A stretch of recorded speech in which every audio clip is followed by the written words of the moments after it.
Ba député to votaki, bazo salarien. Bazo salarien, tokende la funa, bazo salarien, bazo salarien. Komo tolega na mwamba, bazo salarien, tokende lukunga, bazo salarien, maboko kula dibembe, bazo salarien, atoto mala changu, bazo salarien, bazo salarien.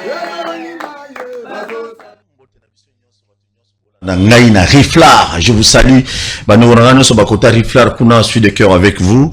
Nous avons azolku parce que tout coûte lelo na 10h à lelo, téléphone ouvert, on appelle ça les cansinaï. Bande ko la limité des bonhommes na avenue Lumière numéro 16. Babenga ngai ki no kuna inondation ezali. Donc bazo banga bazo senga na bakonzi bo ki ne ko assister bango kuna côté limité salongo.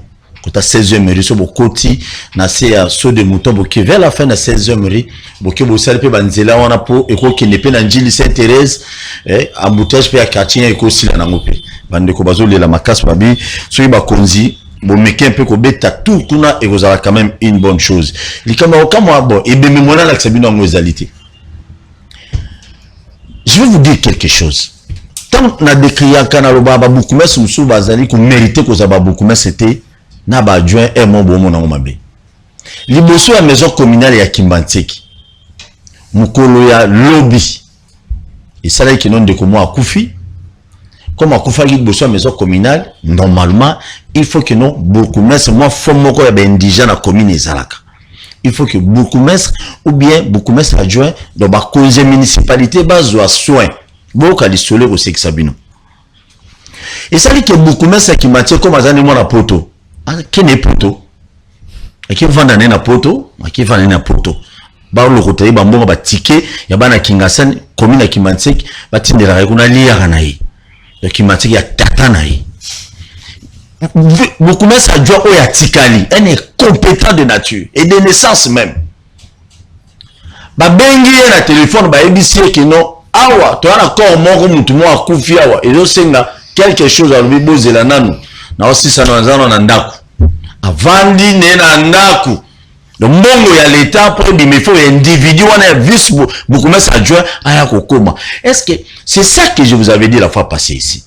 Des fois toujours condamné pouvoir mukwa tombolo Félix Tshisekedi on te critiquer de tout sauf rien et ça na bato ba finir sa président Félix et ça beaucoup mais ça qui mantique na adjoint na yi donc de quoi na ne congolais te yé beaucoup mais ça qui muta kufa vandi ne na ndaku na yi biso betele maboko. Et voilà les gens qui ont sa chef de l'État basé belé. Ce Félix Antoine Tshisekedi Tshilombo bato ba moni ma béton me dit pourquoi compétence notoire oh boy nyoso pourquoi bato ba beaucoup mais ça qui mantique il ne mérite pas. Et donc quoi bon to beta maboko to ya kunu na insécurité za commune qui mantique que ce soit les titulaires na adjoint naie ba donc il faut rien. Imagine toi muto sala 60 ans na poto bo memie awa bori awa aya ko kuma beaucoup mais est-ce que vous en avez comment na vieux non ça c'est normal il y a un chef de l'état tout yebi vous avez baninge belé ya poto ils ont ba poste muso repesa na bangote dans je répéter le rôle il dépasse aux autres 12 communes Kalatao ba beaucoup mais ba uta ba toi na nyos ba déjà 12 communes à Kinshasa ba uta wapi na kati wapi ya IDPS kuchela biso bato potote na ba commune à Kinshasa kuchela biso ba beaucoup mais ça qui oh beaucoup mais moi on a outil Londres na beaucoup mais non pourquoi parce que ba yebi elo comment ba obanda pourquoi na bana logique à poto so Kinshasa ka kibudi tu vois ozo yana mutaba logique et il n'y a rien qui donc il va marcher mais c'est le président de la République Kabuya Augustin Kabuya bochela biso bana poto ba fils mukoko na bokocha ba Claude Senga ba ko mpe ba beaucoup mais Daniel P. Akoko ba pe beaucoup mais basi belé ba kokoma bazali ba na ba compétence boya kana bato apotote pas diplôme soki ya wapi te non batu ya awa oyo pe ba bunda pe o ba betama ba pe na ba cicatrice des personnes bazo mériter pe pour pesa ba pe cop mais batu ya jeto beya bon na yo ka semblerait na ba diplôme belité bon ko je ba pe beaucoup mais c'est un problème te tala conséquence ya moi na poto beaucoup mais Nebo tchela biso gouverneur na Sankuru bozumo na poto bo tchela quoi que non ayela biso ba investisseur aso ye wana na poto mbongo nous a pillé akenda poto ndeto yoka il semblerait ka pillé non toi bana poto ce sont nos frères na kuna courage à diaspora bozonga to ya ça quelque chose mais ba mususu ba bazo mériter te. Puis il y a d'autres personnes qui ne font rien na mi qu'il y a eu poste cause du poste il y a eu à ça la biso le côté beaucoup mais ça qui m'a dit yeyo le bien muta kofi ba benga Dieu est compétent toloba te kala moi on est compétent incabiliste boutique wana pour ani na ibitene na zoka ba bosha bazozonga comme vice premier ministre intérieur donc na on dirait beaucoup mais wana ya Kasavu moment climatisé pour risquer atika la ressource maman climatisé car pour la santé na ende boutique et puis na beaucoup mais ba moule belé bon vraiment atabino monko. Et ça, aloba na ngai qui celui mutasali déjà 6 ans si je ne me trompe pas 6 ans donc ko baxele ba ne belé souti pour gérer preuve mon na régime à Kabila ça 18 ans donc 6 ans déjà ça qui déjà réunion wana asuka qui déjà il n'avait plus rien il y a sika pour on peut savoir sur ba congolais il y a un beau le Kabila voilà sort yango donc on a besoin de beaucoup mais compétents pas mais incompétents. Les gens qui insultent le chef de l'État, on me dit pour la télévision, moi ça me fait mal. Du coup, on a beaucoup mais. Bon, les ça pour la zuma tamula et pour et là on a fait un netto, on a bon on a fait biscuit na ngapo. Bateau to yambara bazaba biscuit. Bon on a suivi ça fufa mali na ngai. Très bien. Merci beaucoup Nzama Zolukumu. Tata Makonzambo gato République démocratique du Congo. Yoki bakore siname. Quelles sont les conséquences et quoi il a biso ceux qui les lo au topesi Amérique mu Congo, topesi Europe ou Amérique na batu mususu topesa. Nini ko komela biso ya mabe. Nini ko komela biso ya mabe so les lo to kei mobimba. Ndenge Mali pa kina mobimba na Russie.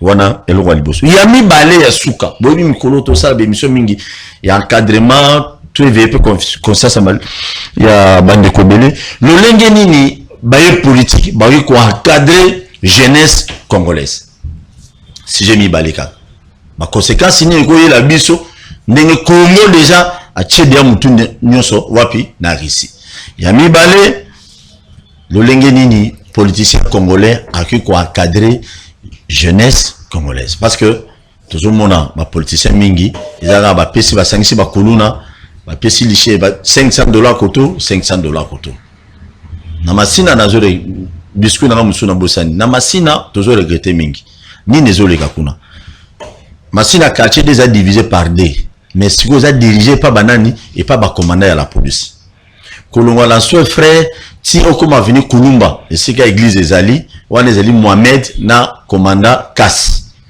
o bazo sous-traiter banani ba kuluna bakuluna batama machete wana bakulu bango commandant Kas balobi na ngai etino azali mutu azosala na auditorat militaire wapi ya njili bokumesi ya masina na tongo abengi nga lobino akekoluke tina ndako c'est après émission o na opesa biso suite sur akutana na commandant Kas wana mais nga yo biloko ni na tuna na sisa na so ko kasi nga makulumba avant koma mapela commandant musu à la police azali na bosa komona eto otanga yepe kuna donc so kuluna kuna sali mabe bango bakangi ba pesi bakunu ba betiye mais toi na Kinshasa ezo salma muna lo ba même na ba commune belé ezo salma nango mutazo lo bango azate mais ba politique moment ba élection quand les mêmes kunu na ba pesa machette ba buza candidat mususu ba konzi bolo belé côté bo tia général Elvis azonga na ville à Kinshasa comme commandant de la police pardon bozum service Elvis ya yibika bilanga général Mumi makata ne ga bilanga o atonga banda kote obi meuble te général Elvis Kabila na obola bangulu. Merci Owen Boni. Très heureux d'être ici. J'ai l'honneur de vous saluer. Na pesi pembote na ba co-débatteur avec beaucoup d'estime. Na ne sengomi koza na plateau d'honneur oyo parce que émission bakino ba lobby ezalaka vraiment suivi feedback ya solo tozora awa so itoleki. En tout cas, je pense que les téléspectateurs vont vous servir. Merci beaucoup. Voilà, biscuit nabiso ezali awa naza vraiment préoccupé. Naza préoccupé parce que tous allons na période moko ba parents ba na contexte moko bazo préparer ba rentrée scolaire. Alors décision moko eye ba benginga Kitambo ozu ba avenue Bandundu, ozu ba avenue Oya, ozu avenue Bangalo Matiti Oya ba station ma campagne.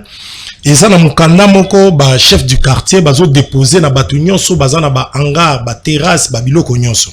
Or batu wana avant bazwa autorisation bacha ba biloko na bango na place wana bakendaka na commune, ba commune na commune alobi ki par exemple na lina tongelo ko place Songolo. Alors service à urbanisme bayaka basali croquis. Endroit où il est possible mutaki ko chamwa kiosque na ye mutaki ko chaboye na boye bache to na bilenge bele bana misalate to na ba pare bele ba boko la bana ba terrasse na ba biloko autre.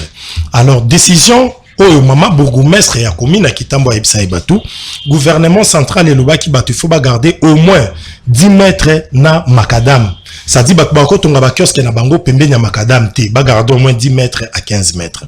Alors batu wana nyonso eza service ya urbanisme ya commune mutu et pesa bango autorisation batonga babipa yo batonga sokoza partir à station ma campagne zo ki ne tioko ma magasin oye na avenue Bandundu o batikeli batu mikanda wana nyonso ces gens là ba garder distance il y a 10 mètres ndenge l'état senga kiezala mais baza menacé pour l'instant ba service moko zo ya kotikela bango mukanda mais na kati ya mukanda wana eza likambo français mais bazo luka bon répondant o ya kosola na bango parce que na kati balobi les hangars les kiosques des boutiques babiloko nyonso qui sont construits en ne respectant pas les normes. Si ko tolinga to yeba norme wana eza norme nini o bokomi po bolo ba batu dans 2 jours bozo ya ko kasser biloko na bango yango tolinga to senga humblement la gouverneur de la ville Jantiningo Bila ba décision populaire quelquefois pesa la bien soki ko guérir mais to yebi to uta ko zana ba dossier moko ya bazandu o lelo ba parrain belé ba mama minene ba kuma olale pa ba camarades ba famille dispersée pour banda ko teka na zandu ba mama na lelo ba suna ba mesate lelo dossier wana lisusu ya Kitambo je crois ko énervé bato loko les secteurs nanga na postila 4 kuna 2011 2018 j'ai été saisi et puis tozo meka ko tali sambe mbela wana humblement la gouverneur de la ville tout par rapport au contexte présent ils ont tenir pensate. Très bien, merci beaucoup, mais rien n'empêche aussi Owen batu nyonso ba tongi en désordre ba tongi donc na balabala donc c'est comment na salité peut-être le but désordre té tout le ba désordre té cela ayant respecté les normes c'est-à-dire service à urbanisme et étali tchekroki ke awa bakoki kotonga mais so bolongo li bato na nyonso ndeko Paul bilum surtout minimiser parce que les lots sont tous par exemple 100 à 150 personnes ba na ba activité moko commerciale o ba respecta ki ba norme bazaka bambula na bambula bango cassé de basala même na baraille par-ci par-là toujours réfléchir pour na famille on a survie na bango zandé. Merci beaucoup. Très bien, merci beaucoup. L'issolé on atra, je crois na yamba ba syndicaliste on atra, na bosana ko beta mon introduction et ça na première ri et c'est bazo na première ri awa. Même et à Dilando c'est côté à gare mo et lo ma gare ezali kuna. On atra. Il y a une grande surprise babuka mais neto lo bana binu babandi su kotonga. Abene su kotonga.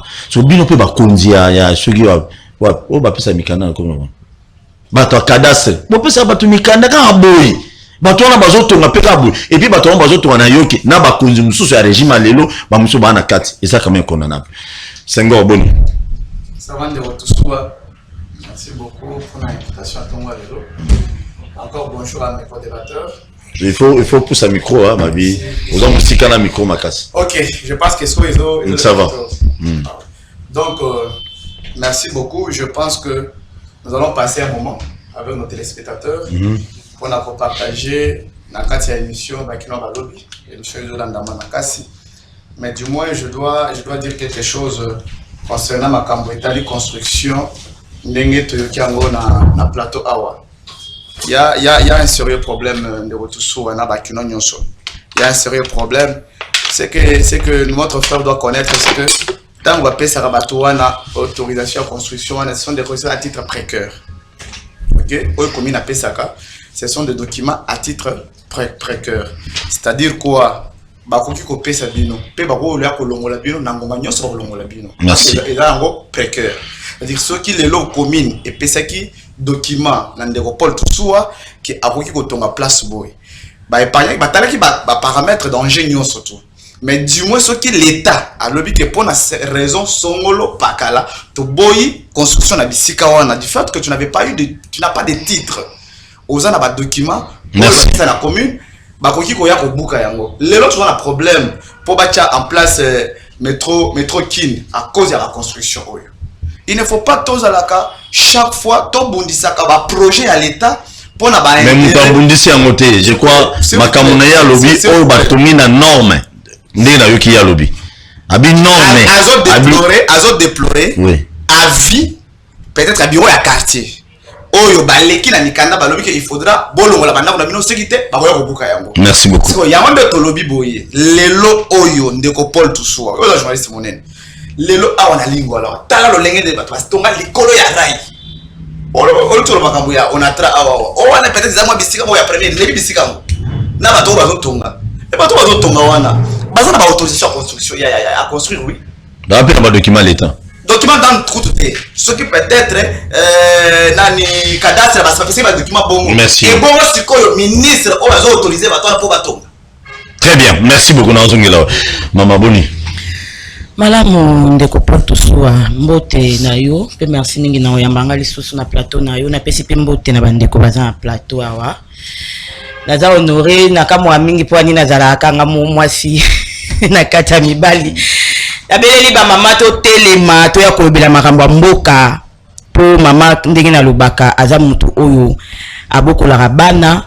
Or la nation est faite de famille, donc maman za mutu oyo sengela lobela makambo mboka po so tozo telemate mboka ezoke na kokufa biso ba maman nde tozara ba premier à ko subir parce que biso nde tozira mabota tozira pe ba papa ndeko Paul Toussoua na pe Toussoua na pe simbote na mokonzi mboka le président de la République Antoine Tshisekedi Tshilombo esika zwami na molonga na mama Denise Nyakeru na pesi pembote na mama Marthe Kachalu mama oyo abatela biso mfumu pendant périple na ye awa na se ya mabele mama moko buboto mama mo malamu komona na basa ba politiciens nyonso tous les combats que Tshisekedi wa mulumba amené yango na mama wana pembeni na ye longonya na ye na pesi pembote na CG na ngai Augustin Kabuya esika zali po ye mutapesi biso makoki ya kozala awa pona ko information la bana mboka. Merci. Merci beaucoup. Vous s'abonnez massivement à la chaîne sur YouTube.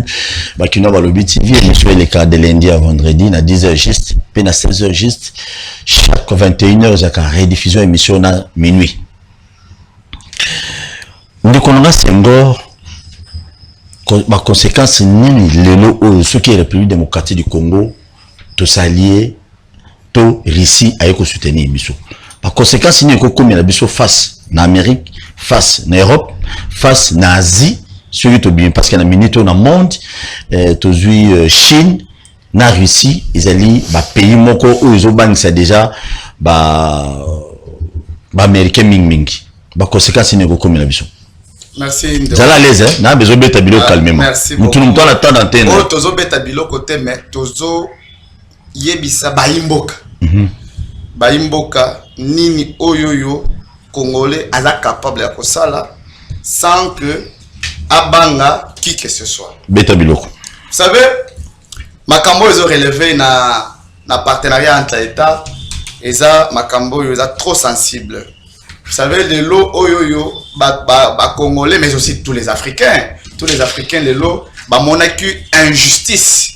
Il y a occidentaux, donc il y a communauté internationale, monarchie injustice, pas seulement pour les États-Unis, mais aussi pour les États les Grande-Bretagne, la France, tout ça, makambo il y a mabé, colonisateur wana, basala na Afrique. Alors, conséquence wana oyo ya makambo ba africain basala natango ya biso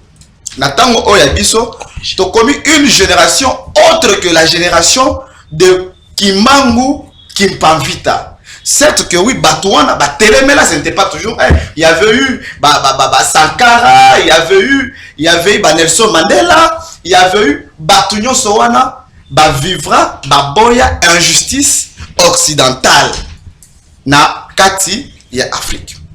Alors, il se fait que les États-Unis, toujours dans sa mauvaise politique, il y a partenaire avec d'autres États, azo tindika azo chakal. Et dans la France, vous avez suivi ce qui s'est passé na Guinée, ce qui s'est passé na Mali, le Malien officiellement, boy na bango France, boy France, coopération militaire avec la France, ici ba français qu'il faut besoin de chez bino. Biso to boy bino, to keko zo bato oyo basala mabe na Afrique, notamment de la Russie. Bato basala mabe na Afrique, notamment la Chine. Parce que chinois, on peut tout le reprocher par l'OTAN. Donc les États-Unis n'ont pas payé au basala, mais du moins les États-Unis et la Russie, Azariki n'a pas de colonisation africaine. Donc on ne peut pas lui reprocher de rien. Et les Africains, la nouvelle génération, la génération plus, il y a l'élo, il faut continuer à bateau. Pourquoi? Parce que des marches na bango nyoso, ils ne font que pour tirer l'Afrique vers le bas. Je ne parle pas de la RDC. Sur le plan africain, c'est tirer l'Afrique vers le bas. Parlons du Mali d'abord, avant de revenir chez nous au Congo. Tant nous, gouvernement, donc le dirigeant actuel, il y a Mali, bas une position. Nicolas Emmanuel Macron, il demanda à la CEDEAO. Il demanda à la CEDEAO pour que sanctionner le pouvoir en place. Mais ndeko, bandeko ya ba français wana bango bazana armée ya malamu. Po ba silisa bakambo eza ya ba tchadiste na ba maliens ezo sengani. Plus de 10 ans, on est en train de tuer les Maliens. Plus de 10 ans, c'est comme chez nous ici, plus de 20 ans avec la MONUSCO, on est en train de tuer les Congolais de l'Est. Chaque jour, des tueries, des assassinats. Aujourd'hui, ce n'est pas encore les M23, les FDLR, les Nabanino, les communistes, les tiré à bout portant, à tirer sur les Congolais. C'est ce qui fait que, aujourd'hui, aucun État sérieux ne peut encore accepter la néocolonisation. Il y a des Américains, il y a Occident, il y a la communauté internationale. Donc, danger mon côté, ça là. Aucun État sérieux ne peut jamais accepter. Que danger. Les gens vont parler du danger. Non, les États-Unis, parce que je suis en train d'entendre des gens dire des choses, tout ça. Ils vont tuer le président de la République, ceux qui ont mis Kokota, Namakambu, Arishu, la PC, États-Unis, Mukongo. Moi, je dis que les Congos ne peuvent se redresser que lorsqu'on va prendre des décisions, les décisions fortes sur la vie de notre pays. Et la Russie, l'élo, c'est le seul pays capable Yakosunga, Bamboka Oyo eza assujetti par la communauté internationale avec les injustices, avec des tueries, des assassinats, des Congolais, des chefs d'État, ti nakopesa kimia na mboka. Parce que aujourd'hui na kati ya RDC, on revenons maintenant au pays. C'est quoi? Quelles seront les conséquences? Moi je pense qu'il n'y aura aucune conséquence. Pourquoi je dis qu'il n'y aura pas aucune conséquence? Parce que la RDC d'abord c'est un pays souverain. Et ce n'est pas aux États-Unis ou encore à un autre État de nous dire quel État avec quel État la RDC peut pour contracter, pour signer, pour partenariat, non plus. Mais plutôt la RDC peut se choisir partenaire. Merci. Donc RDC va pour la partenaire sans avoir peur. Mais je dis que c'est ça aussi le problème. Aucun État ne peut non plus dire à Félix Antoine Tshisekedi Tshilombo, aujourd'hui chef de l'État, il y a que aucun de côté ceux qui a sali yango. Donc on n'est pas souverain. Merci beaucoup. Mais je dois chuter pour dire que comment peut-on accepter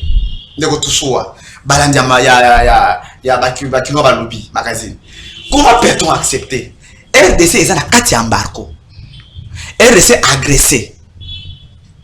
MONUSCO, qu'on se réorganise nous-mêmes. Nous sommes dans l'embargo du moment où les États-Unis sont en train de fournir les armes à ces dons-là qui nous agressent. C'est inadmissible. Moi, je pense qu'il n'y a aucune conséquence. Il n'y a aucune conséquence sur le plan de droit d'abord, mais également sur le plan des souverainetés des États, il n'y aura jamais une conséquence. Très bien. Et nous, les Congolais, nous sommes là, derrière le président de la République. Merci. Pour que, avoir ma décision, Ok. il n'y a que. Maman. Tous les Mandou qui n'a reçu, Ok. tout c'est ma Est. Très bien. Parce qu'à l'occasion, il va Congolais que, à cause de sentir qu'il est président de la République, Ce qui est ce qui me côté. Merci beaucoup. Maman, conséquence, c'est à tête. Toujours bangaté. Vous allez à l'aise, bien aux hommes aussi. Papa Paul, nalingaki nano avana lo banga ba makambo oyo. Na honoré na ba ami ya bato ya Afrique ba kufi. Papa Paul. Na Afrique za ba martyr ya ba africain ba kufa pona makambo oyo. Pe alam de Kimbangu. Fumu Kimbangu akufa pona ba makambo tozo ya koluba o 100 ans plus tard. Imaginez un siècle plus tard, to lo bela sou non ka ba makambo ya ba état. Donc c'est comme si colonisation est filatée. Pe alam de Kimpavita, Lumumba, Thomas Sankara, pe alam de Cheikh Anta Diop, ba Kwame Nkrumah, Kadhafi, ba africain to tondisi ba martyr. Encore pe alam à Laurent Désiré Kabila. Parce qu'il faut te reconnaître que Batouana nyo se ba kufika pona ba kambo ya kolobila que nous voulons être un état souverain. Toza un état souverain et toza na droit yako pona avec qui tolingi tozala en collaboration ou pas. C'est dépasser cette histoire-là de venir imposer aux gens, on pose ceux qui vont tourner vers la Russie, c'est dépassé. Les gens sont morts beaucoup. Les Africains continuent à mourir pour ça, papa. Total les États-Unis pendant plus de 20 ans, guerre à Est-Facilité. Je salue encore ici la retraite de la MONUSCO de la ville de Butembo, parce que Balongwa qui je crois lobby ou avant-hier. Ça veut dire que pendant 25 ans, on les a fait confiance, mais mais la RDC en tant qu'un État, il faut se prendre en charge. Et tel que doit Moulumba Père, son âme disait, prenez-vous en charge. Si vous avez fanda, tout ça là, tout le monde confiance. Biso pas na biso guerre ici la tête, batu bazo kufa kaka, Beni Butembo Lubero Ituri, batu bazo kufa kaka. Les mounande que je suis moi refuse. Ce qui tout le monde qu'on peut se tourner vers la Russie, tant mieux papa si ça va nous apporter une solution. Très bien, merci. Oza Mounande. Oui, naza Mounande. Mounande. Omobi Mbappé Mounande. Très bien, merci beaucoup maman Nabisa Mounande, naza nesinga oyamba Mounande na plateau ngai. Ah, il faut dire bavé bikolo on a mutete la rola wen, aza mutete là, on dirait à 50% muluba mutete la mission de compliqué. Très bien, merci beaucoup. Bon s'abonner massivement à la chaîne sur YouTube Bakino Balobi TV. Je vous aime beaucoup, surtout Bakino, vous allez s'abonner du jour au jour, ba tout soit poto de parito, tout vous allez s'abonner. Bon tu as biso pour ma casse. Owen, conséquences ezate ko bang ezate kino. Mundele, américain, français, avec le respect que j'accorde à mes co-débatteurs, na moni que si j'ai eu convenir na bangote. C'est-à-dire bango bazo sola ngondeke batu baloba kaka na banzela, n'importe qui peut en parler. Il faut côté la profondeur. Il faut voir la politique étrangère et fonctionne comment. Politique étrangère pour na maîtriser en gros to kenda d'abord na histoire. Au komona ke pays na biso tolongwaki na tokomaki na 1884. Tokomi État indépendant du Congo le 23 février 1884. Tokomi État indépendant du Congo. C'était la Belgique, particulièrement Léopold II, avait pesé de son poids pour qu'il y ait un territoire. Au moins de 2345 000 km². Ce qui Léopold II abunda quitté, tout cas aux un petit pays. Ça dit abunda qui à titre personnel, parce que Nakala, Mboko Ezaki dirigé par l'Association internationale du Congo, AIC. AIC wana ezaki constitué na ba puissance internationale ezalaki lokola ba Belgique, ezalaki lokola ba États-Unis, ezalaki lokola ba France, ezalaki lokola ba Portugal, ezalaki ba pays ezalaki mwa mingi. Ndeko Paul, ba pays ezalaki mwa mingi oyo ebanda ko gérer mboka na biso o ba bengaki yango AIC. Le 23 février 1884, toye ko komisa yango État indépendant du Congo comme propriété privée à Léopold II.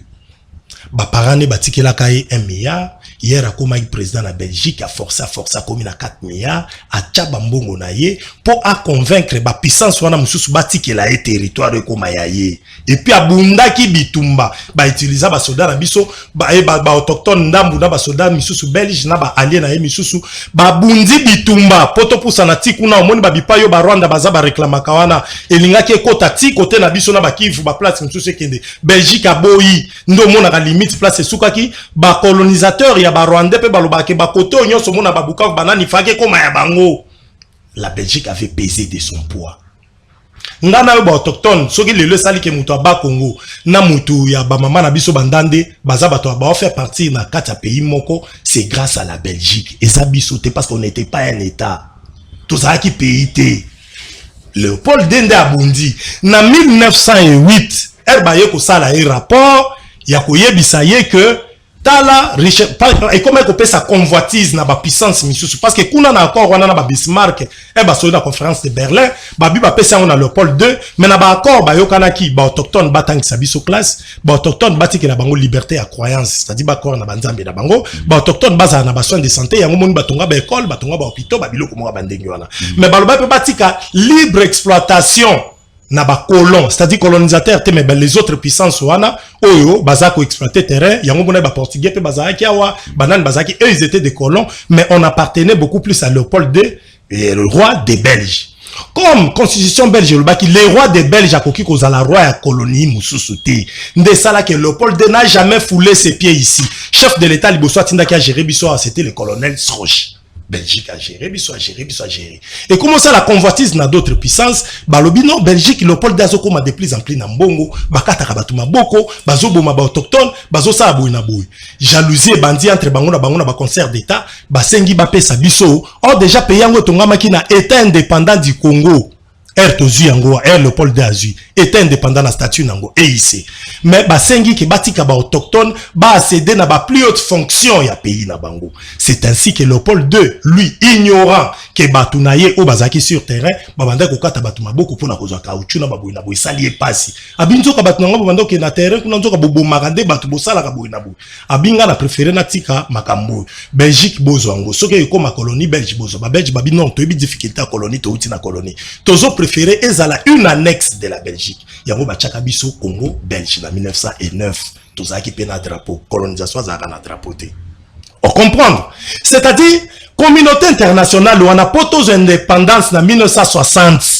Kaka bango basali pression na Belgique que ba autochtone ba accéder na ba plus haute fonction yango moni biso na politique étrangère date le 30 juin 1960 to benga yango date indépendance c'était parce que le Congo ezalaki créé indépendant et ici ils avaient déjà été indépendants du Congo biso na kati ya politique étrangère et ça ba sujet moko profond oh combien de mortels peut-être à reconnaître en côté biso to yeba que na 1960 les autochtones ont accédé aux plus hautes fonctions ya pays na bango. Alors, lelo oyo soko lobi ke Belgique nani se to tourner mu Congo na ba communauté internationale to ke na biso na Russie et loko atamoko ezate danger ko yate mais monsieur Nestor oui nani Senghor monsieur Senghor il ne maîtrise pas la politique étrangère ma conséquence c'est que la grave c'est-à-dire batouana obi ke accord au basala na Bismarck na conférence de Berlin jusqu'à présent etikala kozala jamais révisité. Ça dit, révisiter, on va otoyo kanaka boye, to anilango eza subongote. Non, ça n'a jamais été révisité.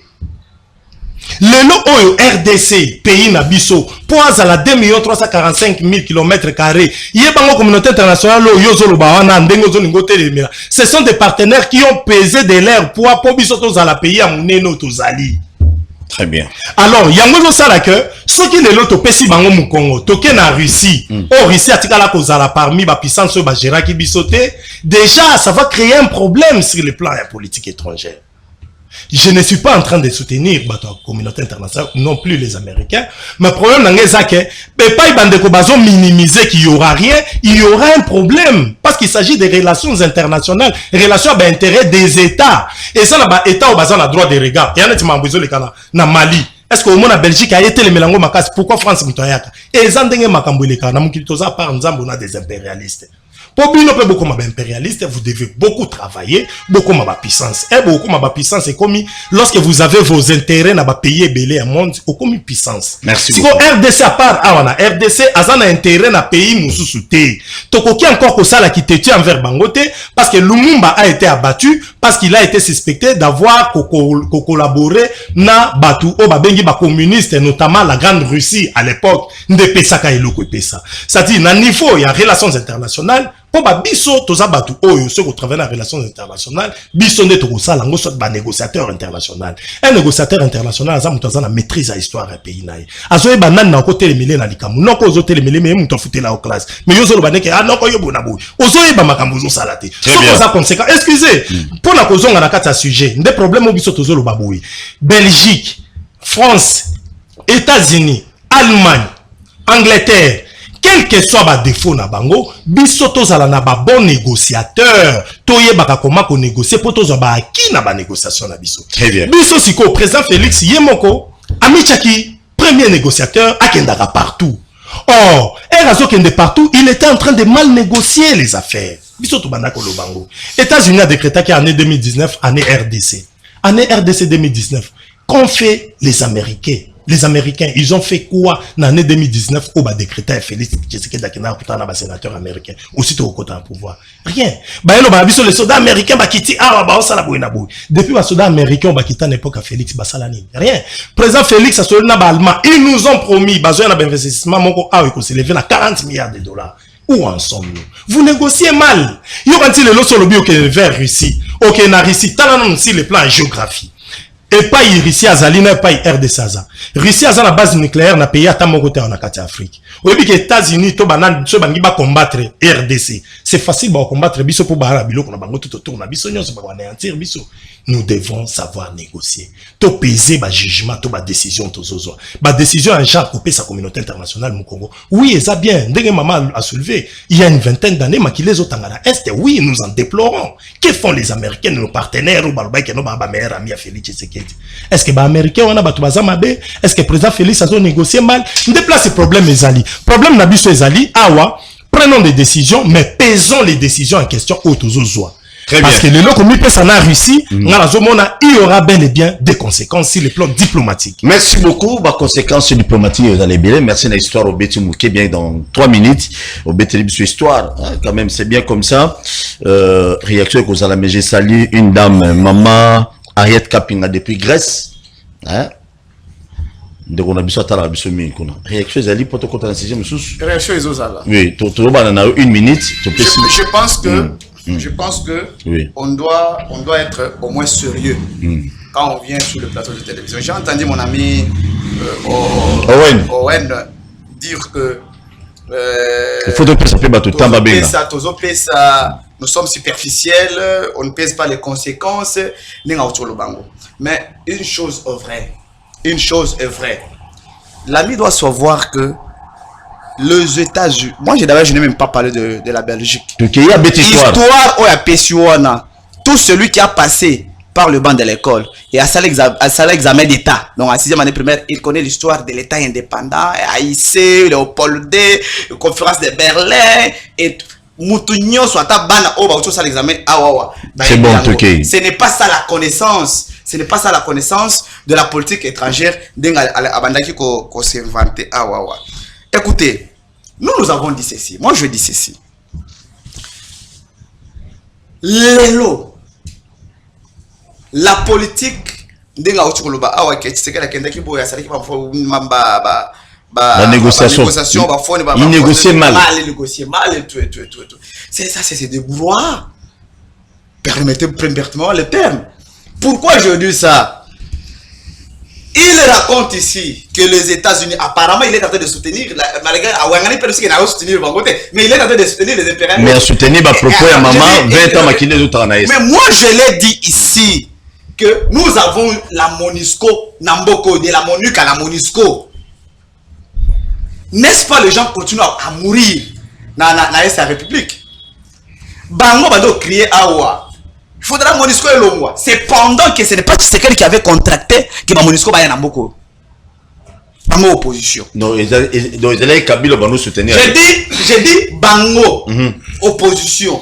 Il y a Lelo. Il y a Lelo, il y a lobby. Les fistrés. Ne Bazawana. Ils acquittent MONUSCO à Ken, MONUSCO à Ken. Mais MONUSCO n'est-ce pas c'est les États-Unis? En d'autres formes. En petit format. N'est-ce pas que Batoana Bazana Mboka Oyoyo, Bazana Mboka soutenu par les États-Unis aujourd'hui. Et tant Bazoloba Aoa, il doit savoir une chose, il y a les Africains qui ont combattu pour le pouvoir de la France, pour que France soit comme oh ezalelo. Bazo zwa ba africain awawa balati bango ba sukutu ba kende ko bunde la France.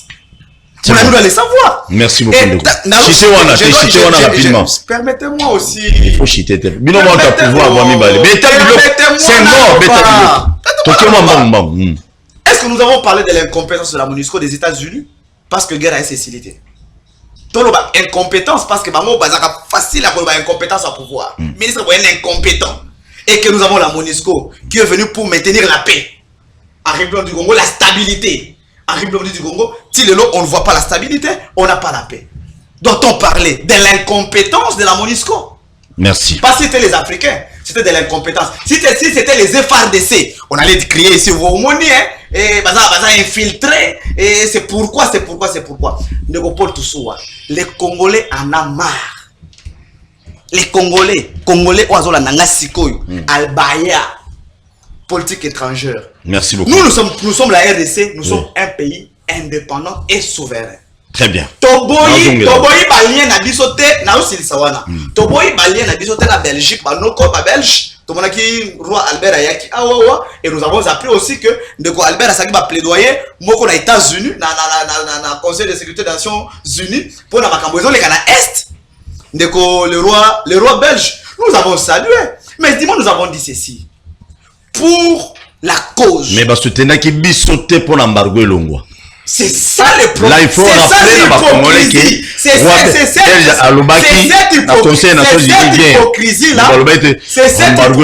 hypocrisie-là. Et nous encourageons le ministre de la Défense qui est en Russie. Et encourageons le président de la République. Parce que nous avons besoin de la paix. Merci beaucoup. S'il faudra rompre certaines relations diplomatiques avec certains États que nous jugeons complices de tueries à l'Est, tant mieux. Merci beaucoup, maman. Réaction rapidement, Papa Paul, raconter l'histoire, c'est bien, encore que comme la histoire, baza bato ba aliena biso. Merci. Pour que le Congo devienne un État indépendant, il a d'abord été colonisé. Mais je me demande, avant la colonisation, est-ce que le Congo n'existait pas? Pas en termes d'État, mais en termes Yabatou. Ça veut dire que les gens nous ont écrit l'histoire à nous aliéner comme eux ils voulaient. Mais bon, bref, moi je ne vais pas rentrer en 1885, je n'étais même pas là, je ne connais même pas ce qui s'est passé. Le Congo comme un État souverain et indépendant depuis 62 ans, papa. Ils sont morts. Papa, un peuple doit se libérer. Au moins, que la victoire de la guerre, entre parenthèses, parce que il faut aussi souligner que jusque-là, la République démocratique du Congo n'a pas encore déclaré la guerre. Mais la victoire de tout ce qui se passe à l'Est, c'est la victoire du peuple de l'Est. C'est parce que na Est, réfléchissent à qu'en Congolais, que Moula Mabélia n'a un kendate. Ça n'a rien à voir au monde aux États-Unis, tout ça là. Ils étaient vraiment pour ça, parce que la guerre de l'Est, nous la subissons. Au départ, c'était une guerre rwandaise, c'était une guerre entre Tutsi et Hutus. Après, il y a eu une brèche, il y a eu les Hutus qui ont fui ici, qui ont fait les plus grands camps des réfugiés à l'époque, les camps Mugunga. C'est comme ça qu'il y a eu une brèche pour que l'AFDEL arrive. Donc, cette guerre, nous la subissons pendant 20 ans. Et le peuple s'est résilié.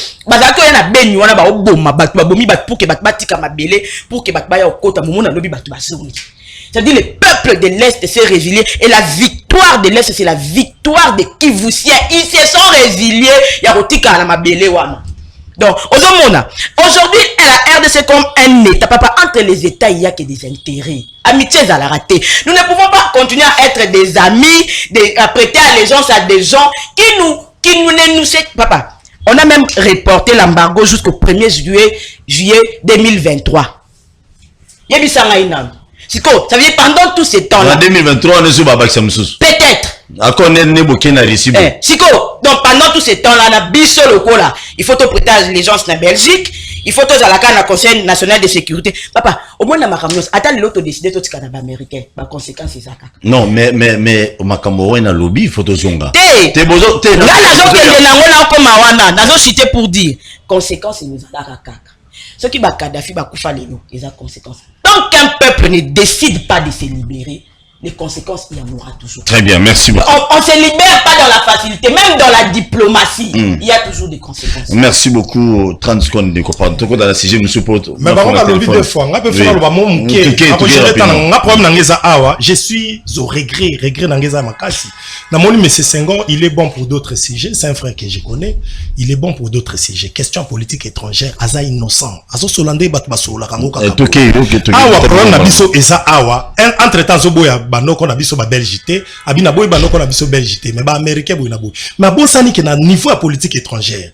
Belgique, Asa la Kakaka, aux États-Unis, na France. Baza, sous forme de marionnette, autant Bimbawana, autant Salaka aux États-Unis, déjà, à maîtriser politique étrangère. Il y a habitué depuis primaire.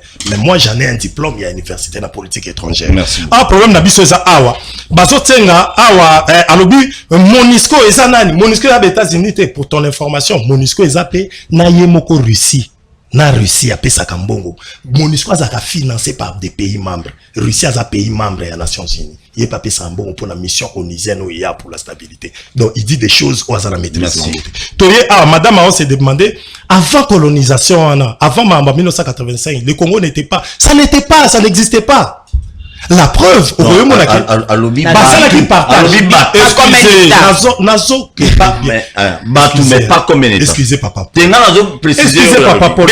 Nalandi est bien à école linguistique. Monyon son a des valeurs nango. Alobi batu. Nde nazo lingana loba. Batu po ba benga bino congolais, faut congolais zalati.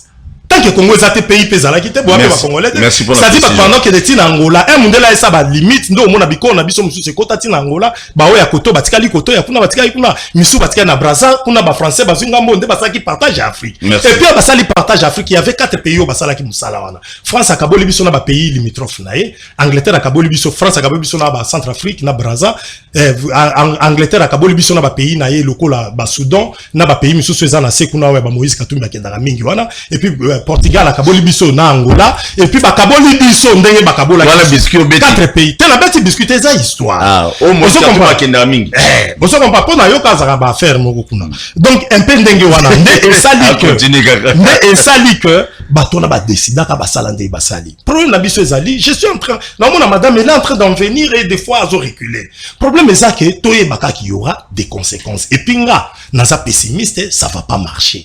Ça ne marchera pas en relation avec la Russie. Au moins, en relation avec la Russie, il y a un Jimmy qui est le patron a TV Bakangio Kabila Tikio. Donc, n'engé moko n'engé makamoto zo kende awa. Soko meki ko sala ki tetu, makambo ko yandongo, Russie akoya ko bunda awate. Russie za bentera awate. Obi ezana ba accord o isala mana makambo. E ba minere na biso nyonso na noto zoka awa na ata RDC. Eza accord international et salam. Il faut qu'il y ait une inverse et qu'il y ait récité. Wana Russie violerait ba principe o bango nyonso ba accepta. Donc, et ça, là, makambu moi et belé. Nde problème na biso ezali, on doit bien négocier. Ngai ata bo yebisinga Senghor aza méchant ndenge nini na koya koluka Senghor tokosola na yo kokanga likofite tokosolola. Il faut bien négocier. Tokobokisa bango te. Baza ba partenaire na biso seko photos za na bango. Avec la Russie nazo mona pena ba intérêt makasi to za nango te. Et ça biso na ba difficulté belé. Merci beaucoup. Merci beaucoup sujet na biso.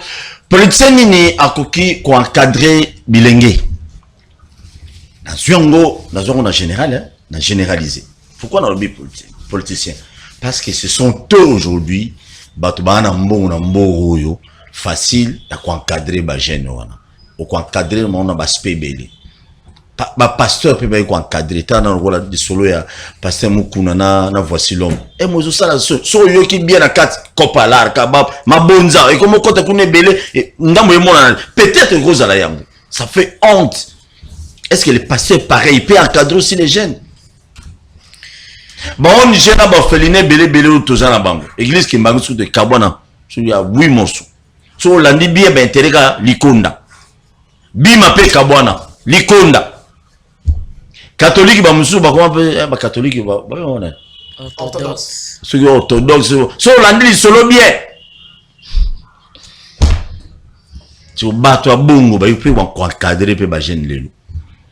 Ba police ba kabela ba kuluna mbongo pour batila kuluna akabeli ba mbongo le ba ki ba sumba machette asik. Est-ce que ba police ba ko encadrer ba jeune lelo na bande pas maman. Papa pour les gens ils ont pêché na bino ba politicien na landa ki vidéo moko ya bana mo ba s'affronter na lingua la na kokite papa na kokite Côté terrain PLZ. Oui. En tout cas, ici, pour aujourd'hui, j'aimerais vraiment que ça non congolaise. Pour le monde de peste nam. Te na le monde de peste mais papa banana ba okufa baza en couleur politique te baza makila RDC. Baza nanu ba congolais. Banana ba okufa baza FCCT baza ya Union Sacrée te baza nanu ba congomani. Et puis il faut regarder tranche d'âge ya bana wana. Moi, je me dis qu'il y a eu de l'irresponsabilité quelque part. Yanan. La politique d'abord, parce que l'État aussi devrait suivre ses enfants. Parce que tina âge wana ce qui bana wana ba komi na modèle wana ya na ebite ba mabanga yango ezara prédisposé wana po bango ba bamba yango ils viennent avec l'arme blanche. Je ne comprends pas papa. Le président de la République, Antoine Félix Tshisekedi, a essayé ici, il y a quand même un mouvement na Kanyamaka, c'est tout. Mais je me dis aussi quelque part, à part l'État, Bisso peut avoir complice. Bisso politique, mais Bisso non population. Oui, puis les gens qui martelé mingi, bilan Félix na 2023, bilan Félix na 2023. Avant yo tout na bilan ya Félix na 2023. Est-ce que yo mi touni na nou bilan na yo moko na environnement na yo fandi? Yo fandara, oui, papa, je vais nuance, oui, que les bakoulou na baza ba enfant de la rue te. C'est bon, on a parlé, bani. Bakoulou na baza ba na ya bandaku. Parce que même temps où chege enfant de la rue a zaï ko exister à wana Congo, ceux qui baza la kati lelo, baza ko sala ba bavure à bongo te. Koulou na zamona ndaku, ça veut dire qu'il y a un voisin. Quartier. Combien sont déjà allés dénoncer? À Kenape église. Combien sont déjà allés dénoncer que ngana voisinage parce que on a droit parce que quartier pèse en insécurité. Bana na tomba zo bunda na kati quartier, ba maman ba teka kama ba victime ba tombola ba basena bango bazu bango ba mbongo ba maman bazo kalinga ba Thompson na quoi tout ça là. Yo en tant que population responsabilité na pèse ya ko dénoncer bana. Avant que l'état ya olokota bango na ba innocent na nzela po ba msupe ba kena ba innocent. Yo na quartier au Salani, chef du quartier. Je crois que la loi constitutionnelle avait régulé cette histoire-là. Il y a que tous alana bourgmestre c'est pas conseiller communaux. N'a pas écouté ce qui c'est côté en vigueur. Chef du quartier, chef d'avenue. Moussa na bango zaka atel le quoi ande kwa lobi aya okende kotika ba lettre na bato batongi anarchiquement. Moussa la na yo le quoi chef du quartier et zape ya koyeba combien de kuna bazana na quartier na yo. Yo peut aider la police. Aider parce que général quand son kuna na inspection générale ici kaza et ça passe ayeba ke na ngaba dit que nous n'avons pas mais chef du quartier na niveau na yo au salini ni po ba yebake na commune na yo ba kuluna les bourgmestre papa Paul outi ko beta appelle sous société an na le batalo kwa yo biscuit ba o ba sali 14 ans la commune moko 12 ans et puis ma commune on se paye la dîner ba commune réputée en kuluna bourgmestre dans la poto ya Kimantseke yebisanga ina siko yo bourgmestre au sala rani do boya na yo to selo marché au koti na bureau au fandi aux huit climatiques ba salé yo ba honneur tout ça là et puis ba vanda na ba pe mingi na ba bureau ngouti te la réalité abaya ka samedi ceux qui mariage civil les a ba koti simbongo ba ki est-ce que bourgmestre tango yaka oui ça ba bourgmestre so ba sina ba document so na ba bar et puis na ba kuzu je te dis est-ce que oyaka na no tuni rapport ya commune na yo na ba kuzu wana ya na kati yote mama ba kuzu wana ya fort na biso ba bien on fikini so ko na des imports na gauche ba kuzu mo ba parole mo ezakuna na vandaka ne bandelo na mona pena bourgmestre na moni suka assistant mais ba document oh non qui a habité bourgmestre zakuna oh na ba kuzu wana ndonga zo mais akete abi vous voulez qu'il en a fait moko yo donc beta biloko si yebisa ngana mutu kwa bourgmestre Kimbantseke wana eza parmi ba commune minene ya Kinshasa est-ce que vraiment ekoza na bourgmestre moko commune le roi commune Monga Fula par exemple so va diviser moi Kimbantseke za mibale ce qui attend ba diviser ngote mais pas diviser non ba responsabilité na habité so ba kotia deux bourgmestre trois papa commune le roi ya Kimbantseke na ndimi kuté ke bourgmestre et surtout ko lobi ka amona poto na ndimi kuté ka koma na ba Kimbantseke ba parfait ba cimetière Kimbantseke kuna na poto oza bourgmestre mususu okerotu na ata ba venir ya commune na yi ayibité merci et parce que les politiciens na bino ba union sacrée comment vous pouvez encadrer les jeunes na ba union sur besoin beta biloko politique, Adam Sala n'a sala. Mais je crois que la répartition est ma commune, il y a ma responsabilité et zapi. Au moins, banana to utiliser, on te prend en ton chara stade après botter dans les réseaux sociaux, tout ça qui meeting, tout ton dit ça qui tout ça là, bopé si on va 5 000 francs à 2 000 francs. On va 10 000 francs. Mon comme super ça meeting, on a politique qui t'aime, au pèse le quoi ba ya pour na mbongo, pèse pe ba on a mbongo pour na ko bela ba on habite sur la ligne ba ni pour na ko pesa bango toli. Parce que ces enfants, bazangi ya kolia na ndako na bango. Tozo ba ke bazaba na bandako. Ba maman bazo bunda, ba papa bazo bunda. Mais qu'est-ce qui arrive? Autant a peu maramba ba pasteur. Si c'est une affaire spirituelle, que les pasteurs, les prêtres nous disent que c'est une affaire spirituelle. Est-ce que kuluna, eza esprit, ba boaki ya ko boaki la na batu, to eza nini finalement? Parce que finalement on a cherché la solution na bandenge nyonso. Comment des enfants de 17, 16, 18 ans n'ont pas froid aux yeux à tuer leur donc moi la bimina nanda kuna idée yake nazu arme blanche nazu libanga nake oboma ba semblable na ngai. En plus c'est même pas un métier qui paye, c'est même pas que en retour ba kenda resira moko boye ba ke futa bango ozomona. Ça veut dire responsabilité est tellement partagée et loko ezaka le roi guerre à est, il faut pas jouer dans une solution. Merci beaucoup Ndeko. Par les politiciens pour l'encadrement de la jeunesse. Avant d'abord tout la part à la politicienne de Rotussoua, je pense qu'il faudra encore une émission spéciale sur la politique étrangère. Je vous promets na bon c'est le plateau. C'est bon. Non benga gilo ando Futimbongo na bengi be partenaire Futimbongo et puis na. Merci beaucoup Tokei papa. Merci beaucoup. On est prêt. Partenaire na futa. Yéku ta futa bien partenaire na. Tokei mais azana poto Tokei le bon mamuna. All to soa. Beta biloko sengo. Beta biloko. J'ai entendu Maman Pascaline à l'Obiao. D'abord, elle, c'est une mère. Responsabilité, biso batutotanga, que là, ça balakisi.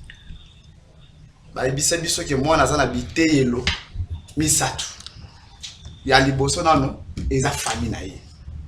Bisika oti tata na ye, na maman na ye. Il faudra battre ya moi. Ete yelo, ya mi balé, eza kalasi moi na kendaka. L'école. Deuxième milieu, oyo, il y a éducation ya mwana. Et troisième milieu à éducation mwana, c'est l'église Paul Toussoua.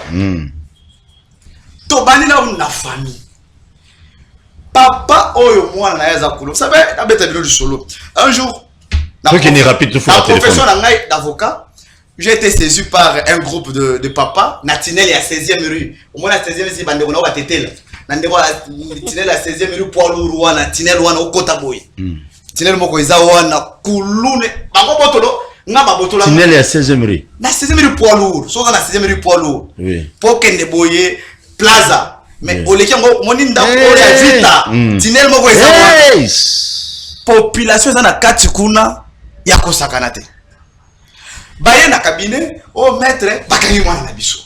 Bakangi mwana asali nini? Nake na biro la police boye koluna na koma wana sikoyo ekangeli na sepelaki na ngote aka ngezala ka procédure zaki non respecté et tout je n'ai pas aimé et aussi le comportement de ya commandant ya souci à toi la batia bango groupe Gémi avant ni wana komona commandant Pilipili a osala msala kitoko na pesi mbote commandant Pilipili tant na moni yete na ke kuta na commandant na bango Gémi na échanger. Alors non, maître Kosilikate, tobenga kaka, commandant wana, aya, commandant Betty du solo papa na vandi, batoni papa wana, mwana waza kuluna te. Te azana ye kuluna te, mais amela kadiamba. Oh, amela kadiamba, ane kuluna te. Mwana na yo, bakanga akenda na prison te. Akenda ki prison, bakanga po na neo babundaki. Oh, papa mwana chef de riz. Oh là là. Nanzoto Malili. Commandant Pilipili a dit que nakangi papa oyo maître pour que parce qu'il y a un chef de riz. En tant que chef de riz, il a fallu collaborer dans la police. Nangai. Pour tout sur sa kuluna na kati ya Tinel wana. Oh, vous êtes chef de file à kuluna nyoso wana azamwana na ye. So, imaginez-vous déjà lorsque un chef de riz est incapable d'abord d'éduquer son propre enfant. Est-ce que chef de riz wana fonction aux occupés chef de riz wana les politique té? Merci beaucoup. Parce que collaborateur à chef du quartier. Chef du quartier, collaborateur, il y a bourgmestre. Bourgmestre, c'est représentant chef de l'État. Il y a gouverneur. Gouverneur, c'est représentant chef de l'État. Tu vois un peu ça? Ce sont des autorités municipales. Très bien, mais quel est son angle bino siko ba politicien? Donc ok makuna. Na ok mate. Ok ba beta biloko. Écoutez. Na la ndela Paul Toussoua. Beta biloko sengo. Éducation ya bande d'abord ils ont parents. L'État a sa responsabilité. La responsabilité de l'État c'est comme aujourd'hui avec Félix Antoine Tshisekedi Tshilombo qui a dit que l'école il faut être la gratuite pour la bande. Tu vois la responsabilité de l'État. Et c'est aussi ici pour moi le lieu de dire au ministre de la Jeunesse que, monsieur le ministre, votre excellence, on sala moussala bien té. Parce qu'il n'y a pas une politique sur l'encadrement de la jeunesse en question. Partout, il n'y a même pas de terrain de football, des terrains de football occupés par des kermesses et tout consort. Mais du moins, la responsabilité est partagée. Merci beaucoup. À tous les niveaux. Merci. L'église, parce que vous avez parlé de l'église ici, a sa responsabilité. Parce que dimanche, ma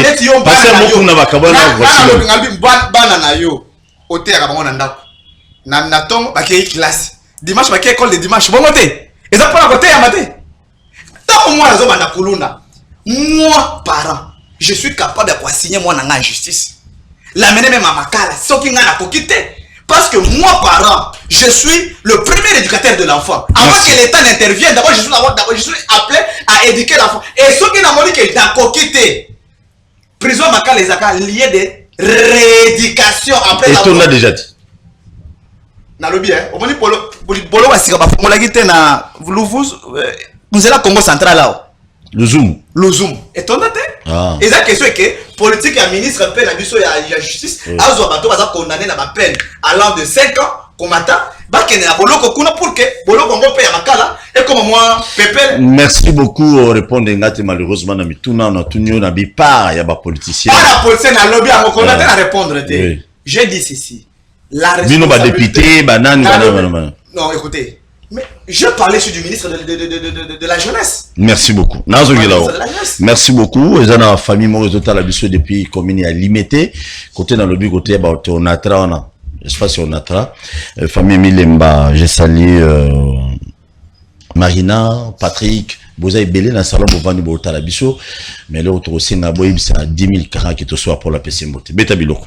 Merci beaucoup pour la question. Nangana beta c'était moi muke bande ko balandi biso landa ku na lobby Jimmy na minito bakangi kabila tiki et za façon le balos qu'on va t'attraper yo moko na ndo za répondre ba tio na kasho bien que les soutiens ko talibanda mais mutoza libanda à vivre la même condition na yote na lobby ndenga otulate Jimmy aza muninga nanga o nazo partager to PC Mbote place Jimmy Kitengi Mbote en tout cas tozo partager douleur na yo problème na biso ezali je suis heureux na suka tinengo lobi na ndeko sengo azokota na CGT siko muto aboyazo senga plateau nanga plateau bimba donc eto évoluer na nous awa problème na biso isaboui sujet ba komeli biso politicien ni na koki ko encadrer bilenge qu'est-ce que va tourner yango wana ya mambu yoso ba parents sala kabulu to bien que rôle pe mais yosa politicien vous avez candidat na 2011 2018 c'est là répondre sengo tikana na beta biloko na funga la télé yango na répondre na lingi ba problème te pas la question qui m'a été posée ce n'est pas celle-là sengo ne dérobe pas la question qui m'a été posée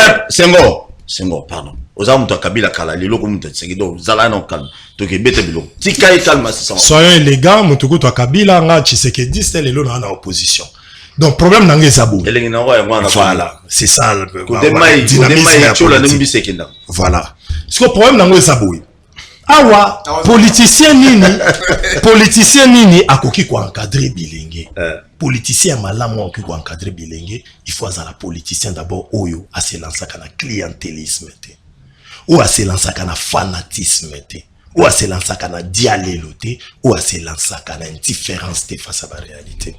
Ah on a eu qui madame Alobi avant ton bilan Félix on mitu na no bilan na yo mais na ko mitu na bilan na ngate Félix ndeto pesi mandat et ça na principe de redevabilité c'est lui qui a le mandat du peuple yende to kolanda bilan na yo muta pesi mandat te siko mitu na bilan na nga nani apesa inga mandat Mutapesa mandat zate, je peux échouer comme je veux na onga na osala. Mwa komi tout na soki bilan ngeza nini, soki ngape na zana parcelle moko ya responsabilité na gestion ya mboka, nde na kotala pe bilan ngeza nini. Mais si je suis dans les privés, na retourne bilan ndeni parce que mutapesa nga mandat azate. Awa balobi ba bourgmestre basali 14 ans. Mais président Félix Mutalingi batika la place wana tilelo. Eh ba koti toyoka na ki bien.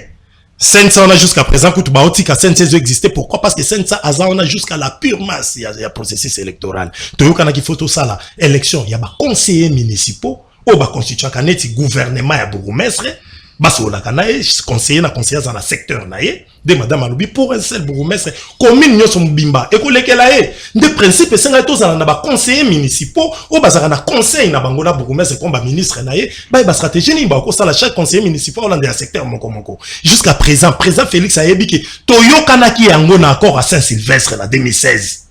Jusqu'à présent, il est sous Félix Tshisekedi. Il est aussi lycée parce que l'électorat au nom de quoi il fallait partager ma poste on a bourgmestre peut perdre la IDPS. Bisoto zana poste comme bourgmestre te.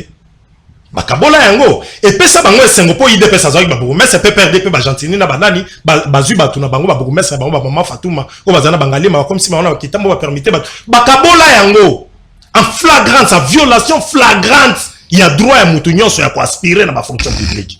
Bakabola bango na bango jusqu'à présent to okende bongo ça la maté ti to okota 2023 et personne n'en parle sous Félix Tshisekedi. Awa ndeko alobi na ngai ke non na 16e rue Koulou na ko sakanate mais tu es de l'union sacrée. C'est un aveu de l'échec na bino aussi le plan sécuritaire. On s'appelle mettre avocat yebi ke Koulou neza makasi na place wana. Ce qui si vanoka songazo ko kate boluki mususu boche le rôle d'un état c'est la protection. La protection ya population. Général Elvis na ville à Kinshasa. Protection population. Na éviter ça aux mettre avocat là tout aux appels politiques. Ce aux appels politiques au salaire makat sur le plan communication politique. Tu viens de faire un aveu de l'échec du régime. C'est pourquoi nous étions en train de vous dire. Le président Félix, il avait dit, il se sentirait président de la République une fois qu'il aura fini Nabitumbara Est. Donc président Félix, il a failli dans ce sens. Et puis même sécurisation du peuple congolais. Dans le banditisme urbain, Félix Tshisekedi a failli. Yena ba gouverneur ne nyoso na bangobila tanet makambo mama na biso alobi na oka somo mko na tali image wana mama na libanga lokwa ya David ba beti garçon na sur place akoyi et puis mutaye ba kise lichette banditisme urbain on ezosala na moi pembeni ya kandu fungula et puis vraiment na tie l'équipe pendant une trentaine de minutes avant la police a réagi. Or, elle a le pouvoir pour surtout kakate. Voilà baroka ba innocent. Baroka ba innocent muta bambage libanga na landela ye. Era monike mutanga kufia comme zonga zongi kabine moko courant pour la chepwa. Donc awa l'état rôle na ye akoki ko surtout kakate. L'état il faut anticiper. To yebi ke milieu to vandi bilenge na biso bazabo. Kalata tozo kende vers les élections. Et aux alanga na place moko madame Pascaline pas sa candidate batunanga ba ye bakutana maman Pascaline eloni ekokoma ya se pelate batunanga ba bomba to ya ye ba bomba. Donc l'état il faut anticiper. On doit placer des sociétés par-ci par-là, des policiers conscients. Oh biso ba yi politique. Et aux anangbende aux signature, zana politique gouvernementale na yo. Sur le plan sécuritaire, que dois-je faire? Pour la si ça tombe sous banditisme urbain. Il faut la salabou, il faut la salabou. Basu c'est tout place vous. Na moins de 2 minutes ce qui m'a kelé le tomba mi la police déjà comme regarder si quand on a li kamuni des ali. Bazo boto là-bas na basi plante na miso batu nyonso na kuluna na victoire, la police a zoyate. Le rôle de l'État, notre État a failli. Un bon politicien ou a koki ko encadrer jeunesse ces ababiso bato bazana conscience bato bakoya na plateau pour na okomisa Félix ate bato bazo ka soli ko critiquer Félix bato wana déjà ba bon politicien te so monde amutu aso banga ko critiquer Félix aso épargner na basija lolenge boy a bon politicien te parce que musolo tozo sala c'est pour l'intérêt du peuple intérêt ya peuple intérêt Félix te à sa grand frère na biso lobi akoleka Congo la biso va continuer. Ce monde là où il est en train de faillir, au coup utiliser ba mon monsieur sur ça qui est aux ana et tout droit, mais tali ça qui est en garant de bon fonctionnement des institutions. Pe la kata mboka na biso magistrat suprême, mboka na biso zo ke mabe, e bela ba kuluna ba okanga bango lobi lobo loka ba libérer. Papa na biso lobi c'est tinel wana soki nini 14 ans ba lobi so be ba beaucoup mais ça miso ba sali ba 14 ans. Ba lobi tinel les amabe, ba lobi maman et tout ça ça se passe. Beaucoup mais ça limité pe na tika kaya. Yo pour vous mêler hein. Kaka yete na lobi na yo omoni bango nyonso nde bazar ya ja couleur nga na omoni bango nyonso nde bazar kingabo akoma raté kulutu Paul bango nyonso nde ngozomona bango ils sont dans l'illégalité mais c'est IDPS bozo mutu a voté bango azati il fallait qu'il toque na vote à bourgmestre muta vota batouana nyos azate. Mais c'est le président de la République. Très bourgmestre, président de la République. Non, de ce que je sais, non. Il ne lui est pas reconnu ses droits. Il y a lobby boy. Basala Kaboui, président de la République a koki ko agir net na ba moment au Kabila chaka so ba conseiller so ba nani o ba chaki bango ba conseiller d'état so ba nani yango ba commissaire de so ba bilo mo ba ndé mo. So ba bilo mo ya ba bilo mo ba chaki ba nani. Mais en principe le commissaire spécial so ba conseiller so ba commissaire spécial ba commissaire spécial. Problème na biso ezali émission qui na suka. Constitution na biso na kata mboka na biso et lobby boy. Bourgmestre peuple ndé muta vota ka na élection. C'est tout bourgmestre c'est belé. Le la 4 dimanche. Bourgmestre banoma kayete. Jantini Ngobila anoma bango azu bango nyosa koti bango na kata ACP. Alors ba o bazo ça la obligé bango te. Ba o bazo ça la gentil envers ye. Ngobila obligé mutu te. Na lobby attention ka obligé été. Nde moni ba politicien ma be bango wana. Ça dit ba obligé te mozo ka la poste na yo. Il faut flatter Jantini Ngobila wa derrière na parti. Yango na ba politicien malamu o ba koki ko encadrer bilenge ezande biso. Tosoua Paul, je suis vraiment d'avis avec les dires de notre chère sœur Pascaline. Le peuple congolais doit se prendre en charge pour se libérer. Le monsieur en chemise noire, Atika, Batori, Beleka, Keba. Les diplômes n'ont rien donné au peuple congolais, c'est tout. Professeur Belé, Pemina Kabila, Babo, appelle à Liboso. Maman, parce qu'elle n'a pas son maloba. Na, tout ya manan bandeko, na ya 10 kaka, bamusubo comme un message pour Nathan appel à Liboso. Et celui qui n'a 40 na souka. Allô, bonjour. Bonjour. Obengi biswa comme nani? Nabengi depuis commune ya Kimbanteke. OK. Comme qui t'a envolé ma télévision de kotomi na tamu kuse, bo qui t'a envolé ma télévision tamu obenga. Comme nani? Voilà. Comme on Hervé Motayo, villageois de Kimbanteke. Toujours Kayo. Alors, naïna répondre maman ou alati. Maman Pascaline. Maman Pascaline. Maman Pascaline talaï. Kimbanteke lo lobi wana eza vrai. Jano kano banda koma bourgmestre Kimbanteke atikala même pas kokota na ba veni. Jano kano ndeko monaye. J'insiste que Beaucoup Jano Kano, beaucoup moins ça qui m'indique. Mon apoto. C'est l'idée de ce quoi j'encadre les jeunes, mais hier Moussala Sala Gezara au Panda ba maman au Bateka tout au long du boulevard, Bilou na Bateka. Il n'a de Kopanda te ko zuka sur le ko détruire. Ils allaient coloquer la fond, il y a des pas, il y a maman. Alors qu'il faut définir on n'a pas de mapa, mais on a moni mapa ko boka na kan niveau.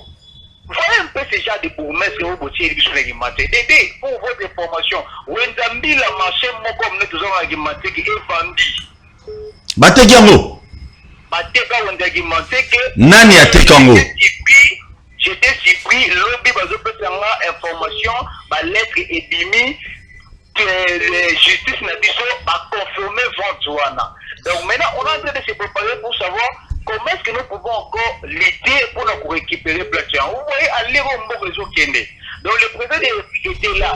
Chemise noire, c'était. Nous tous, on attendait que tout ça, l'élection va procéder, mais je pense qu'on devait se séparer, qui n'a actuellement, n'a pas de candidat conseiller. Alors les gens, ils sont là, ils sont bon, il n'y a pas de moyen pour attaquer, pourquoi? Parce que, bazar relation, n'a gouverneur de la vie. Bazar relation, mais union sacrée. Donc, parce que vous pouvez éviter. Merci. Courage. Tel président, on va reconnaître que Valère Yabagène, c'est Mobutu, qui disait que l'avenir de demain est entre les mains de jeunes. Où sont les jeunes? Nani président au thème pour sauver la jeunesse. Merci beaucoup. Merci. Président, on a besoin de émission. Problème, bien après émission. Bien après émission. Bien après émission. Bien après émission. Merci beaucoup. Donc, bientôt, tout soit Paul, tout ça. Non, ça reste belle moko, comme on a bakino balobi. Donc, installé, on a commune presque nyonso. Oyo, asbel, on a tina na on a c'est pour défendre l'intérêt, il y a Congolais dans l'ensemble, il y a parti politique. Mais les intambos, puis que les abîmes, ça appartenait les trois. Il faut qu'il ne croit derrière comment. Et les a sali parti. Allô, bonjour. Bonjour. Obenga Komunani.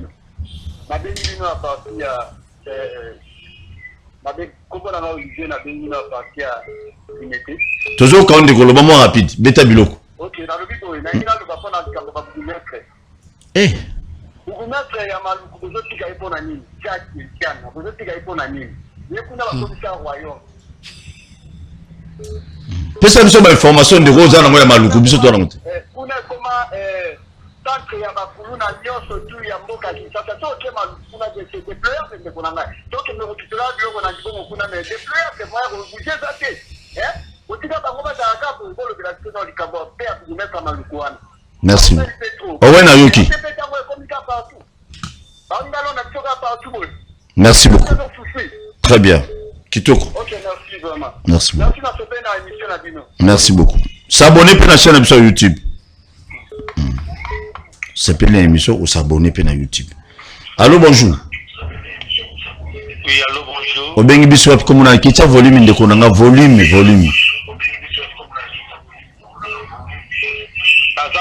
Télévision na bengi na masina. Nego tozo yoka awa retourne de quoi on toloba. Kitcha volume. Ok, merci na kitchi volume nanga. Je l'ai pour na yoka yoke. Okoyoka na téléphone pas de problème. Beta biloko. Comment nani? Oui, comment nanga Mathieu na bengi na komi na masina. Oui. Sans ils ont dérangé biso. Oui.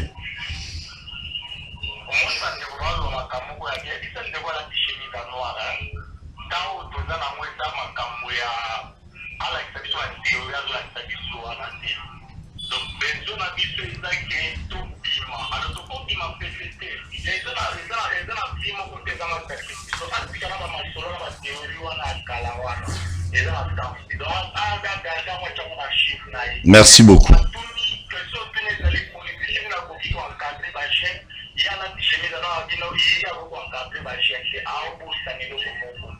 Et d'abord, problème d'encadrement jeunesse et dans la famille.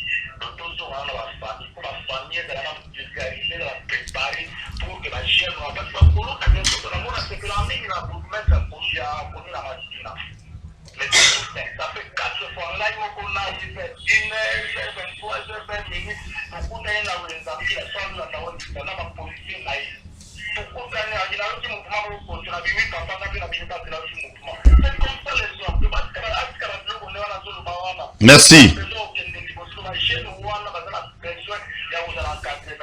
Merci. Merci beaucoup. Très bien, le bien. Au moins beaucoup mais ça m'a sina. Hein, as avocat mais ce monsieur a qui traqué d'ailleurs tout le babou na venu kinzenga wana na direction ya pont a qui traqué souda wana e FARDC au encadra bakuluna. Pas ça la auditorat. Tala puta souda we. Allô bonjour. Quantum la yokio déjà. Allô bonjour, bengi up comme on. Bonjour, comment on a Nindeko? Toujours Kayo. Qui t'a volé à TV sur la bière Tokija? Oh, il est parti. Tu me un message, je vais lire ça à la fin. Bon, je suis désolé. Tu me un message. Rapidement. Beaucoup Ndeko Paul Touchoua. Merci na balandi nyonso.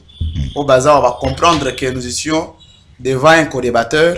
On va plus dans les théories, sans pour ne rien dire. Malgré que à Saint-Valentin il a le diplôme de relations internationales.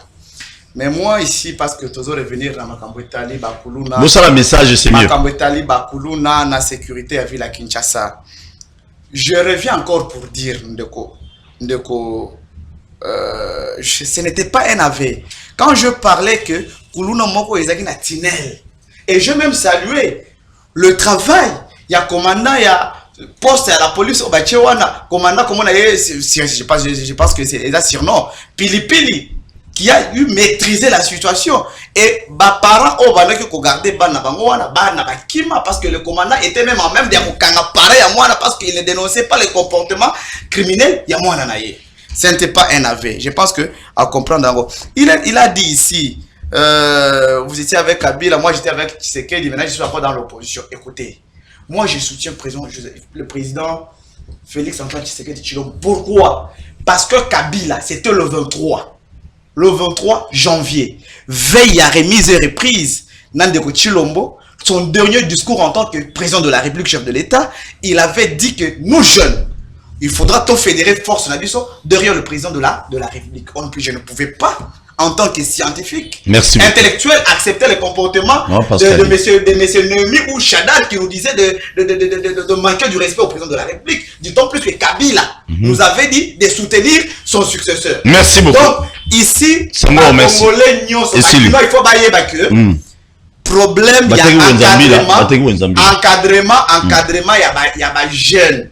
D'abord, c'est les parents. Merci. Parents, ceux qui moi, dénoncer moi, la police a son pour moi, a comme utile la société lobby. Merci. Quelqu'un a pas cessé à salir misala kuna, lobby a comme améniser. Tant ozo garder nanda, ba wa okana yo pe. Merci, maman Pascaline. Ndeko Paul Toussoua na lingina ona pesa mbote na président na ngai ya cellule na ngai béton carrière Tchangou, le président Daniel Kabe ya machine ma politique na PCP mbote na ndeko.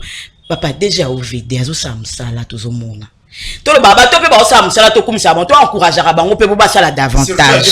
Hein? Monsieur Victor Tumba Tikela azo samsala de o moninga na éviter poni ba kenda ka olukela c'est ba contrat ba chinois alors qu'on avait l'OVD ici, on a les génies. Donc nous avons bétonné ba nzela on les a. Oui. Le DG Victor Tumba Tikela na PCP longonya mingi na mwana mboka. Les DG de l'FPI. FPI ezaka esika okezwa ba millions te après bu futa raté. Hein? Le DG de l'FPI, Jean-Claude Kalenga Makonga, aza ko accompagner ba travaux sur terrain. Dernièrement, kitaki yemoko na tronçon ya Kalamba Mbuji kuna isika ba camion ba matériaux ekota pour no bandanzila. To encourager ba na mboka o bazo sala musala. En tout cas, DG Jean-Claude Kalenga Makonga na pesi mbote sikeza papa. Très bien, merci. Les gardiens de la gratuité, papa.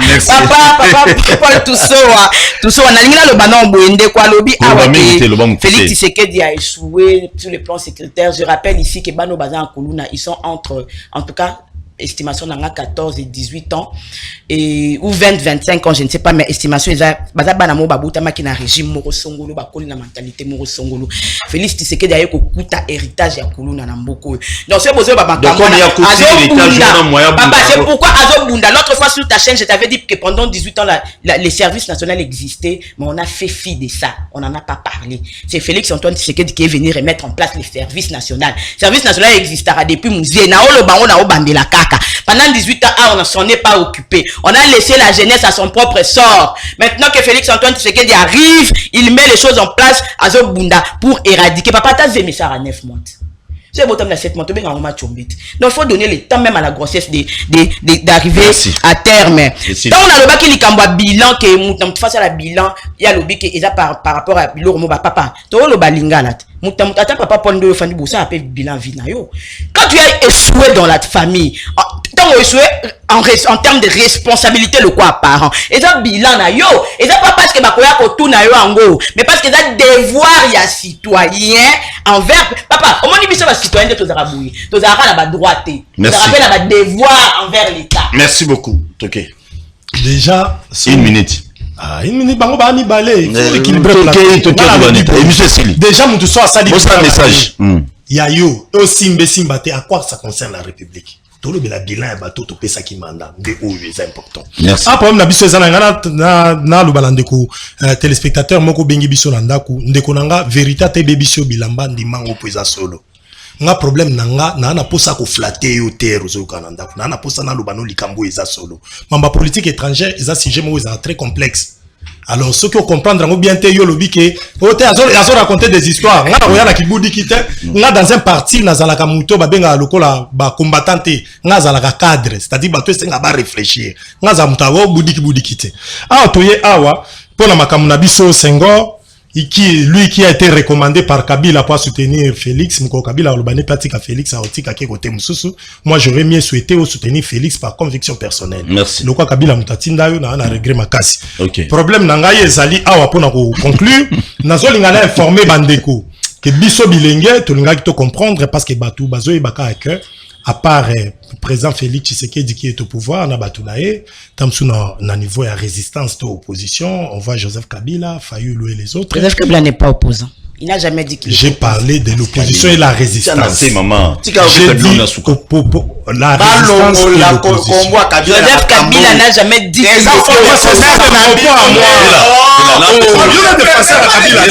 c'est à toi de me permettre de l'équipe.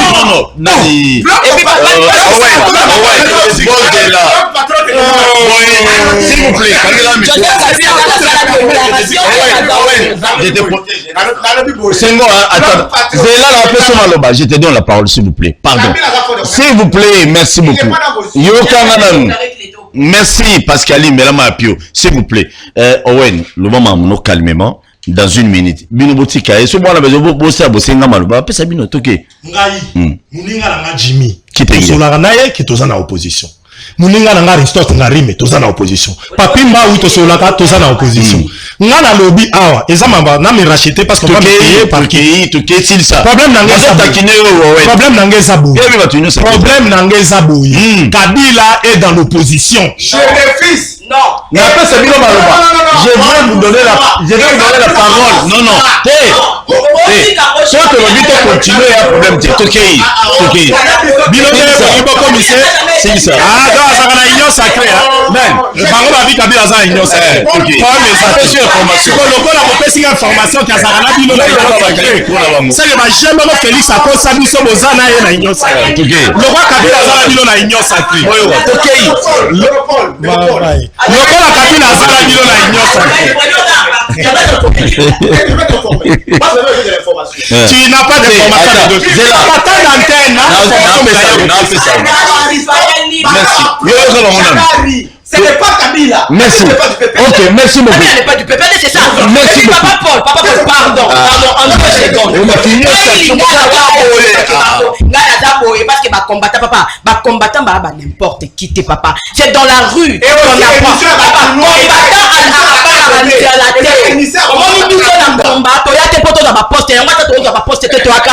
Merci. Combattant à la fidèle à l'idéologie.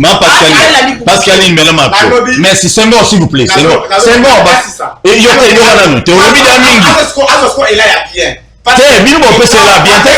le moment où il faut d'abord savoir que Kabila n'est pas les fonds de commerce, ni des Chadal, ni des Biliki, ni des Aristote dont il a cité. Merci beaucoup. Merci. Ce sont les amis. Vous êtes président Moïneni. C'est ça mon problème. Mais ce qu'il y a là, micro, c'est ça. Voilà, au moins agitation. Tokei évolue. Opposition, quand on parle de l'opposition politique en République démocratique du Congo, batalaka Kabila te. De par là, bilenge oyo monaka to telemelaka o grâce na biso le équilibre démocratique ezali total ça va faiblesse ya Félix place à échouer parce que les pasteurs, la plupart de nos pasteurs, notre regret ezalaki il faut ba éveiller peuple ke mboka ezoke mabe mais ba kotina kata ba kijalelo mais biso tozo risquer ba vie na biso ba interpellation judiciaire et autres pour na kotalisa ke mboka ezoke mabe tout ça l'effort 2023 Félix Tshisekedi akende pe pour na libela.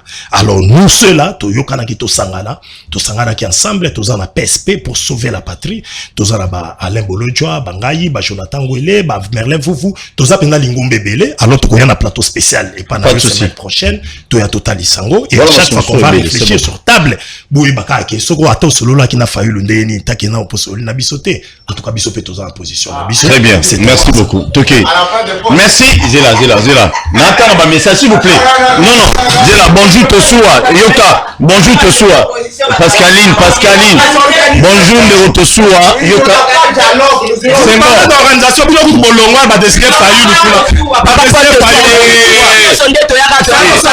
bonjour Paul Tosua bonjour Tosua Paul bon police apologie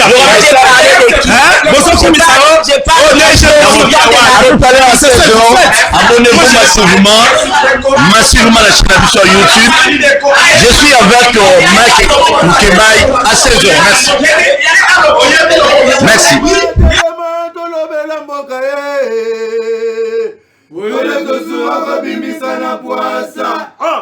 Badépité to votaki bazo salarien tokende na funa bazo salarien